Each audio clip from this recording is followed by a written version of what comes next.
A continuación vamos a ver un típico caso de un paciente con sospecha de disfagia cuyo cuadro durante la hospitalización son cuadros de fatiga, regurgitación nasal del alimento y signos de alarma como tos postdeglución. Es muy importante tener en cuenta que nosotros como fonoaudiólogos en el área clínica, cuando observamos estos signos, pues identificamos que hay un signo de alarma muy característico de un paciente neonatal con un posible trastorno de la succión, respiración, deglución, o con un mero trastorno de la succión que está generando unos signos de alarma muy marcados.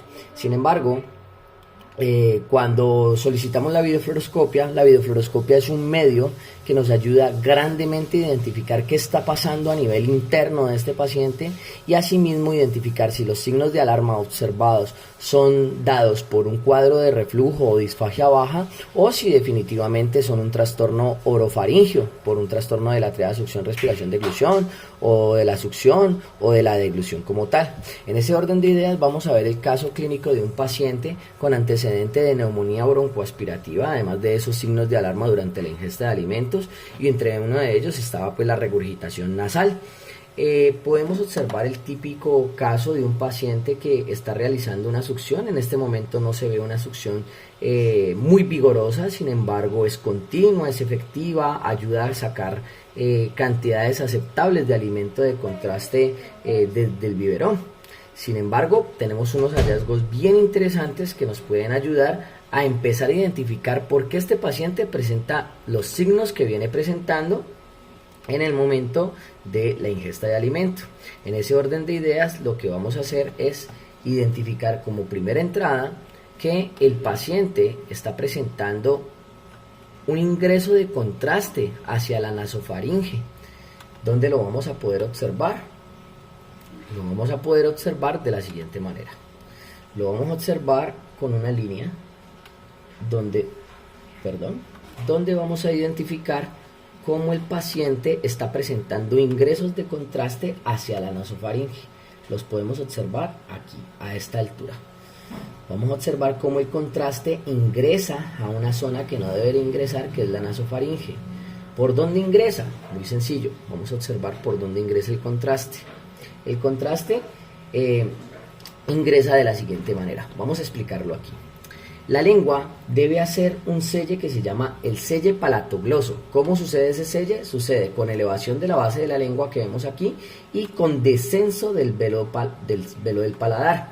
Con ese selle palatogloso lo que evitamos es que el alimento que el paciente está tomando se venga antes de tiempo hacia la garganta. En ese caso el alimento sería las flechas azules y el selle palatogloso las flechas rojas, donde vemos un descenso del velo del paladar gracias a los tensores del velo del paladar, que son los periestafilinos externos inervados por la rama B3, la rama mandibular del trigémino. Por otra parte, vemos una acción de ascenso del velo del paladar, ya pues por toda la acción probablemente de todos los músculos extrínsecos de la lengua que nos ayudan con la elevación, pero principalmente de dos músculos que son el estilogloso y el palatogloso. Esos dos músculos nos ayudan con la elevación y posteriorización del velo de la base de la lengua para generar este selle. Sin embargo, después de que ese selle sucede, el alimento debe ser propulsado hacia la faringe. ¿Cómo? Pues siguiendo la siguiente ruta de acceso.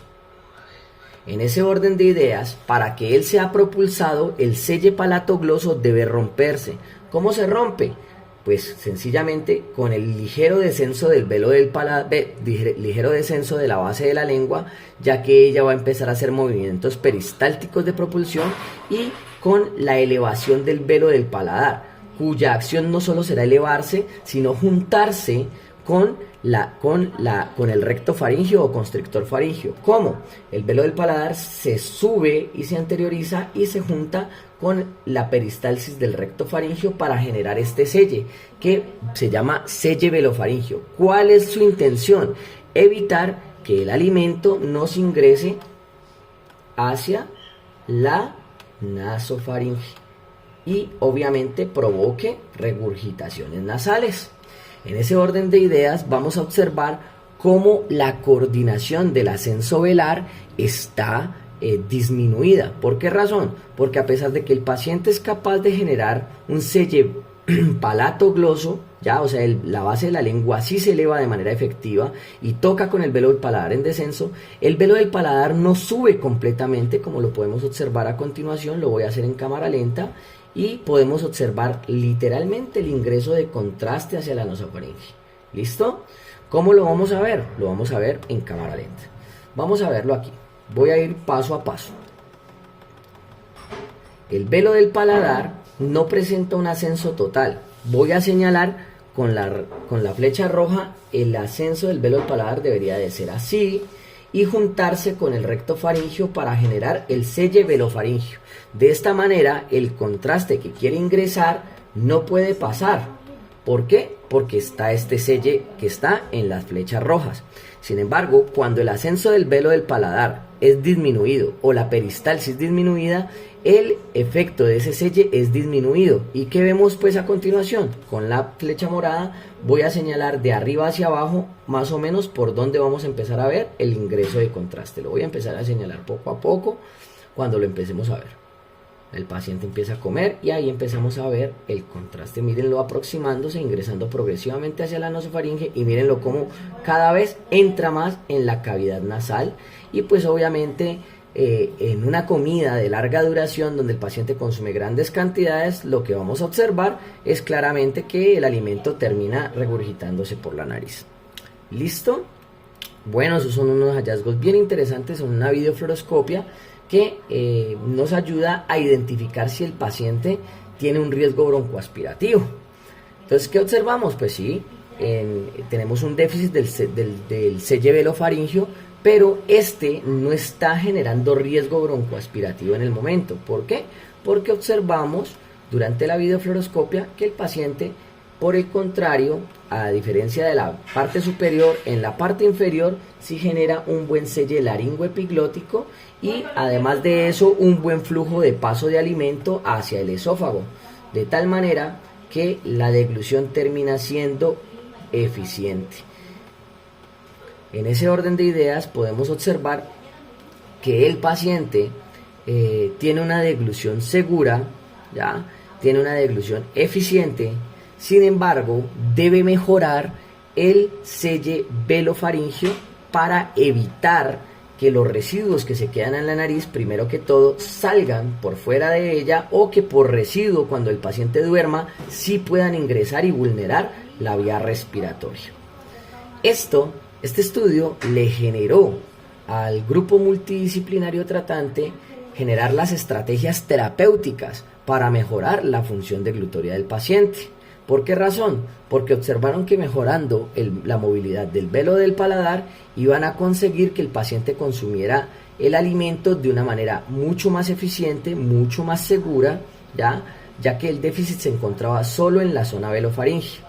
Y posteriormente a eso complementamos el estudio. Les recuerdo a todos, en este estudio nosotros no hacemos un diagnóstico de la condición esofágica del paciente. Miren, aquí alcanzamos a ver en mayor detalle el contraste que alcanza a ingresar a la nasofaringe.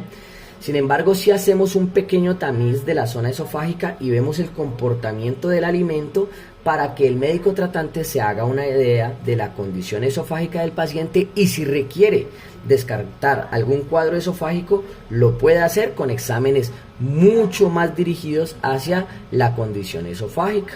En ese orden de ideas finalizamos el estudio con una proyección antero-posterior donde vemos tomas continuas del paciente con biberón y asimismo observamos el comportamiento de la función esofágica a nivel tamiz. Vuelvo y repito y soy muy específico en esta parte. Este screening que hacemos de la función esofágica nos ayuda a observar si pueden haber sugestivos episodios de reflujo, que los vamos a ver a continuación, que puedan vulnerar la vía aérea post-deglución, ¿ya? Y que le den una idea al cuerpo pediátrico, médico tratante, principalmente al gastroenterológico, para que ellos decidan si es pertinente o no mandar un estudio complementario que nos pueda dar un diagnóstico más certero de la función esofágica.